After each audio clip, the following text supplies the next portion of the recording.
अभिवादन स्वीकार कीजिए ब्रजेश मिश्रा का और आप देखना शुरू कर चुके हैं द डिबेट। बहनों भाइयों, जातिवाद भारत के समाज की एक कड़वी और कठोर सच्चाई है। यह ऐसी सच्चाई है जिसको भारत का हर समाज सामने से भुगतता है, सामने से इसके परिणाम और दुष्परिणामों से वाकिफ होता है। और जातिवाद भारत की राजनीति का एक अहम केंद्र बिंदु और हर बार के चुनाव या चुनाव के पहले एक बड़ा मुद्दा होता है। इस बार राष्ट्रीय स्वयंसेवक संघ के प्रमुख मोहन भागवत ने ब्राह्मण समाज को लेकर एक जो टिप्पणी की है, पिछले 24 घंटे से पूरे देश भर में उस पर बड़ी जबरदस्त प्रतिक्रियाएं मिल रही हैं। इसके पहले स्वामी प्रसाद मौर्य का स्टेटमेंट और अब मोहन भागवत का स्टेटमेंट, इन दोनों मसलों ने मूल मुद्दों को छोड़कर जातिवाद के मुद्दे को बड़ी तगड़ी हवा उत्तर प्रदेश और देश की राजनीति में दी है। आज की हमारी परिचर्चा इसी जातिवाद पर केंद्रित है। बहन भाइयों, इस देश में मुद्दों की कोई कमी नहीं रहती। जब आपको लगता है कि मुद्दे खत्म हो रहे होते हैं तो उस वक्त जातिवाद सामने आ जाता है। और इस वक्त जाति की राजनीति का बड़ा तेज चलन उत्तर प्रदेश के भीतर चल रहा है।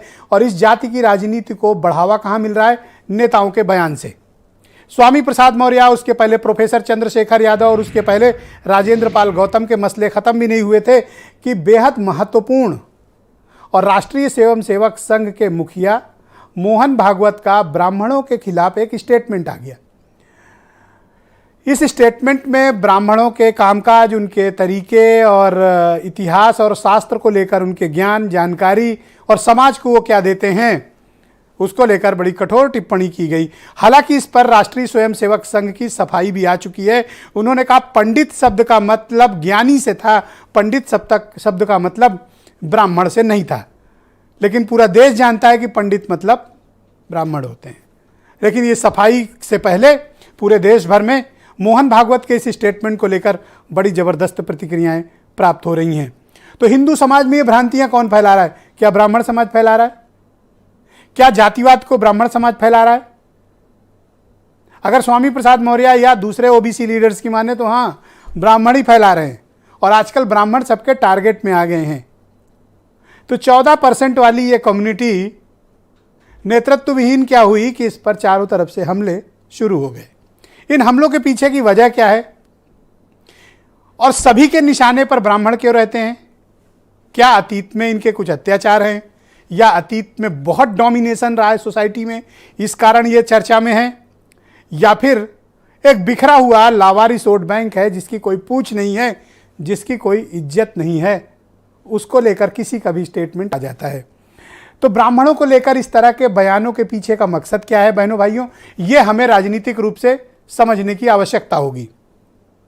हमें ये समझना है कि इस कम्युनिटी का टारगेट क्यों है और मूल मुद्दे हमें किस पर बात करनी है। महंगाई पे, शिक्षा पे, रोजगार पे, हेल्थ फैसिलिटी पे, इंफ्रास्ट्रक्चर पे।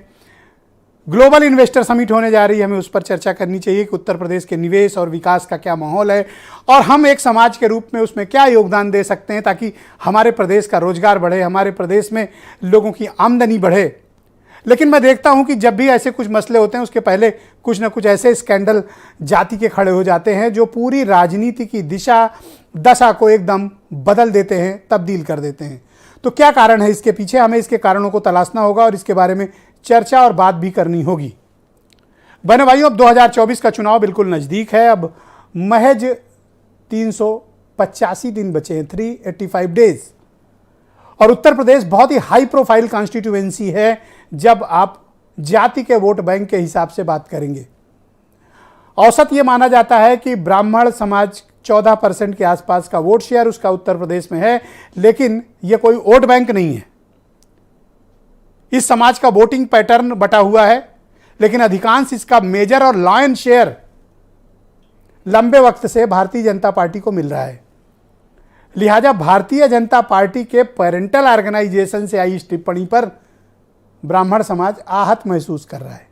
सुनील आम्बेकर की सफाई भी आई, लेकिन वो सफाई 24 घंटे बाद आई। तब तक ये मसला वो हर व्हाट्सएप पे, हर फेसबुक पे और ट्विटर पे लोगों के बीच चर्चा का विषय बन चुका है। हम आज इसी के बारे में बात करेंगे। मैं चाहता हूं कि पहले आप कुछ स्टेटमेंट सुन लें, फिर उस स्टेटमेंट के पश्चात इस डिबेट को हम आगे बढ़ाएंगे। मुंबई में डॉक्टर मोहन जी भागवत, परम पूजनीय सरसंघ चालक, संत रोहिदास जयंती के कार्यक्रम में बात कर रहे थे। उन्होंने अपने वक्तव्य में पंडित शब्द का उपयोग किया। पंडित का अर्थ अर्थात मराठी में वो बोल रहे थे, पंडित का अर्थ विद्वान अर्थात कुछ विद्वान ऐसा होता है। देखिए, इसमें कोई शक नहीं है कि भगवान के लिए तो सब एक हैं। जातियां तो हम लोगों ने बनाई हैं, अपने अनुसार अपनी सुविधा के अनुसार जातियां बनाई हैं। और कोई काम छोटा नहीं, कोई बड़ा नहीं। कोई पढ़ाई लिखाई से करेगा, कोई मजदूरी से करेगा, कोई अन्यथा काम करेगा। और 2023 के अंदर कब जात पात की बात के अनुसार समाज को बांटा जा सकता है? हम सबके सब उस भगवान के लिए एक हैं, उस प्रभु के लिए एक है। ये उन्होंने बहुत अच्छा बयान दिया है। संघ जो है एक मनोवादी सोच का संगठन है, और क्योंकि ये मनोवादी सोच का संगठन है तो इस पे अविश्वास स्वाभाविक है। लेकिन ऐसे में जाति भेद जो है वो उसके दोषी ब्राह्मण हैं। ये स्टेटमेंट जो संघ प्रमुख मोहन भागवत जी का आता है, ये स्वीकार्यता जो आती है, ये अपने आप में उनको बहुत बड़ा बना देती है। एसएस प्रमुख जिस तरह की भाषा इस समय बोल रहे हैं, तो उनकी अनुयायी संगठन की सरकार है, वो तय करें। जब चुनाव आता है तो उन्हें हिंदू मुसलमान याद आने लगते हैं, उन्हें ब्राह्मण याद आने लगते हैं। आखिर आरएसएस इस तरह की विचारधारा क्यों रखती है? हम तो भारत जोड़ने की बात करते हैं, हम बांटने की कभी सियासत नहीं करते। भाई, हमें इस राजनीति को समझने की आवश्यकता है कि अचानक से ये जातिवाद का मुद्दा कैसे हावी हो गया। इस मसले को समझने की आवश्यकता है। मेरे साथ इस वक्त उत्तर प्रदेश की राजनीति में बेहद चर्चित